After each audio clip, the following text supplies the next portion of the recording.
Oke, bismillahirrahmanirrahim. Assalamualaikum warahmatullahi wabarakatuh. Perkenalkanlah, kami di sini akan mempresentasikan terkait salah satu metode yang digunakan dalam penelitian pendidikan, yaitu metode kuantitatif eksperimen.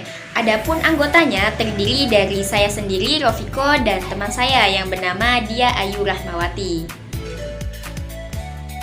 Penelitian kuantitatif ini adalah suatu desain penelitian di bidang pendidikan yang bersifat objektif, mencakup pengumpulan dan analisis data kuantitatif, serta menggunakan metode pengujian statistik. Metode penelitian kuantitatif dibedakan menjadi dua, yaitu eksperimental dan non-eksperimental. Penelitian eksperimental adalah penelitian yang dilakukan dengan melakukan manipulasi perlakuan terhadap objek penelitian yang disebut kelas eksperimental. Sebaliknya, jika tidak dilakukan perlakuan terhadap variabel, maka tergolong penelitian non-eksperimental. Nah, jadi penelitian eksperimen erat kaitannya dalam menguji suatu hipotesis untuk mencari pengaruh, hubungan, maupun perbedaan perubahan terhadap masalah pendidikan yang dikenakan tindakan. Dalam penelitian eksperimen ada 3 unsur penting yang harus dipenuhi dalam melakukan penelitian, yaitu kontrol, manipulasi, dan pengamatan. Variabel kontrol inilah yang akan menjadi standar dalam melihat apakah ada perubahan maupun perbedaan yang terjadi akibat perbedaan perlakuan yang diberikan. Sedangkan manipulasi di sini adalah perlakuan yang sengaja dilakukan dalam penelitian eksperimen. Dalam penelitian ini yang dimanipulasi adalah variabel bebas dengan melibatkan 2 kelompok, yaitu eksperimen dan kelompok kontrol yang diberi perlakuan yang berbeda. Setelah peneliti menerapkan perlakuan eksperimen, ia harus mengamati untuk menentukan apakah hipotesis perubahan telah terjadi. Karakteristik penelitian eksperimen menurut ARI 1985 ada 3, yaitu yang pertama, variabel bebas yang dimanipulasi. Memanipulasi variabel adalah tindakan yang dilakukan oleh peneliti atas dasar pertimbangan ilmiah. Perlakuan tersebut dapat dipertanggungjawabkan secara terbuka untuk memperoleh perbedaan efek dalam variabel yang terkait. Yang kedua, yaitu variabel lain yang berpengaruh dikontrol agar tetap konstan. Mengontrol merupakan usaha peneliti untuk memindahkan pengaruh variabel lain yang mungkin dapat mempengaruhi variabel terkait. Dalam pelaksanaan eksperimen, grup eksperimen dan grup kontrol sebaiknya diatur secara intensif agar karakteristik keduanya mendekati sama. Dan yang ketiga, yaitu observasi langsung oleh peneliti. Tujuan dari kegiatan observasi dalam penelitian eksperimen adalah untuk melihat dan mencatat segala fenomena yang muncul yang menyebabkan adanya perbedaan di antara 2 grup. Oke, selanjutnya saya akan menjelaskan mengenai bentuk atau jenis-jenis dari penelitian eksperimental. Yang pertama ada metode pre-experimental design, yang mana macam desainnya yaitu ada desain studi kasus sekali tes atau one shot case study, kemudian ada desain kelompok tunggal dengan pretest, perlakuan, kemudian post test. Selanjutnya ada desain rangkaian waktu tanpa kelompok kontrol atau time series design without control.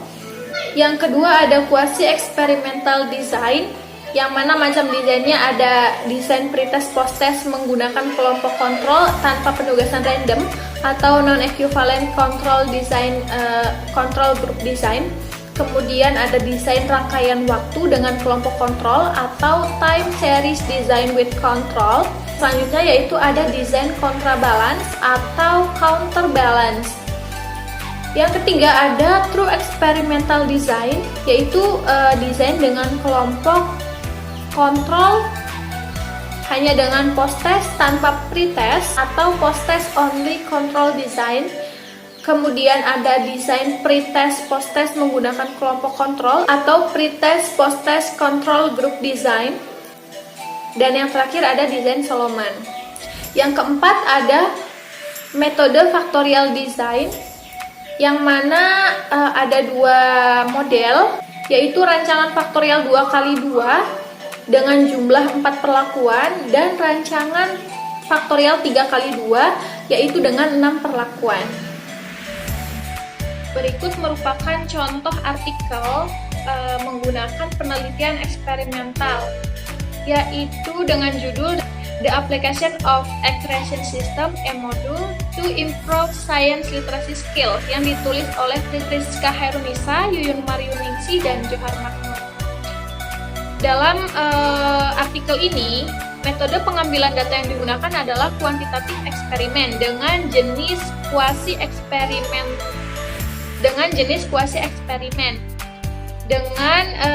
dengan desain penelitian pre-test, post-test, control, design, group.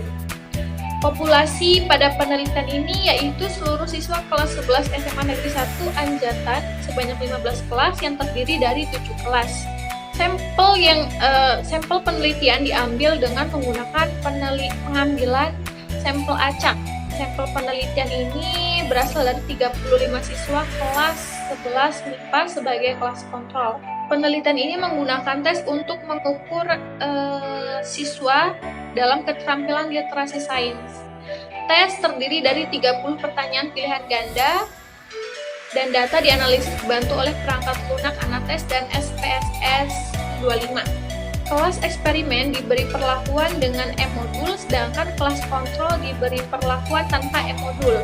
Setelah perlakuan, dua kelas akan diberi post-test untuk menentukan kemampuan literasi sains untuk melihat pengaruh E-modul dalam proses pembelajaran. Peneliti memanfaatkan WhatsApp, Google Class, dan formulir Google untuk mengumpulkan data. Platform tersebut mendukung berbagai kegiatan belajar di masa pandemi. Yang kedua yaitu ada artikel dari Journal of Biology Learning dengan judul Pengaruh Pembelajaran Kooperatif Tipe Reciprocal Teaching Mapping terhadap aktivitas dan hasil belajar siswa pada pembelajaran SMA kelas 11. Penelitian ini merupakan penelitian kuantitatif dengan desain kuasi eksperimen. Sampel penelitiannya adalah peserta didik kelas 11 IPA 1 sebagai kelas eksperimen dengan jumlah peserta didik 25 orang yang diberi perlakuan dengan pembelajaran kooperatif tipe reciprocal teaching yang dipadukan dengan mind mapping. Sedangkan peserta didik kelas 11 IPA 2 dengan jumlah peserta didik 25 orang sebagai kelas kontrol. Teknik pengumpulan data yang digunakan berupa teknik tes dan juga teknik non-tes. Teknik non-tes berupa soal pilihan ganda. Untuk teknik non-tes digunakan lembar observasi untuk mengamati aktivitas siswa di mana indikator aktivitas siswa mengacu kepada pendapat Paul B. Deidre. Mungkin sekian yang bisa saya sampaikan, kurang dan kurangnya mohon maaf. Wassalamualaikum warahmatullahi wabarakatuh.